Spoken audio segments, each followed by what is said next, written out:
ದೆಹಲಿಯಲ್ಲಿ ಭೇಟಿ ಮಾಡಿದರು. ರಾಹುಲ್ ಗಾಂಧಿ ಅವರು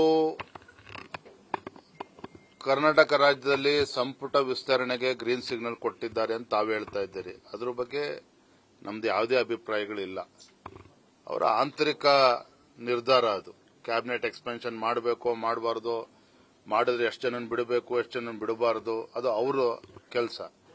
ಆದರೆ ನಾವು ಭಾರತೀಯ ಜನತಾ ಪಾರ್ಟಿ ನಮ್ಮ ಅಪೇಕ್ಷೆ ಇರುವಂತದ್ದು, ಈ ಕಾಂಗ್ರೆಸ್ ಸರ್ಕಾರ ಕಳೆದ 2.5 ವರ್ಷದಲ್ಲಿ ಯಾವ ರೀತಿ ರಾಜ್ಯದ ರೈತರಿಗೆ ಅನ್ಯಾಯ ಮಾಡ್ತಾ ಇದ್ದಾರೆ ಅದನ್ನು ಸರಿಪಡಿಸತಕ್ಕಂಥ ನಿಟ್ಟಿನಲ್ಲಿ ಭಾರತೀಯ ಜನತಾ ಪಾರ್ಟಿ ಹೋರಾಟವನ್ನು ರೂಪಿಸಬೇಕು.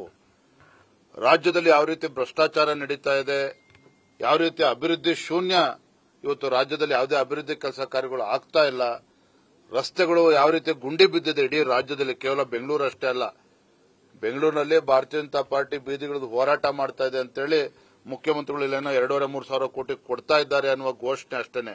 ಇನ್ನು ಎಷ್ಟು ಕೊಟ್ಟಿದ್ದಾರೆ ನಮಗೆ ಗೊತ್ತಿಲ್ಲ. ಆದರೆ ಒಟ್ಟಾರೆಯಾಗಿ ರಾಜ್ಯದಲ್ಲಿ ಇವತ್ತು ಇಡೀ ಎಲ್ಲಾ ಯಾವುದೇ ತಾಲೂಕು ಹೋದ್ರೂ ಕೂಡ ಒಂದು ಕಡೆ ಗುಂಡಿ ಬಿದ್ದಿರುವಂತಹ ರಸ್ತೆಗಳು, ಅಭಿವೃದ್ಧಿ ಇಲ್ಲ, ರೈತರು ಇವತ್ತು ಸಂಕಷ್ಟದಲ್ಲಿದ್ದಾರೆ.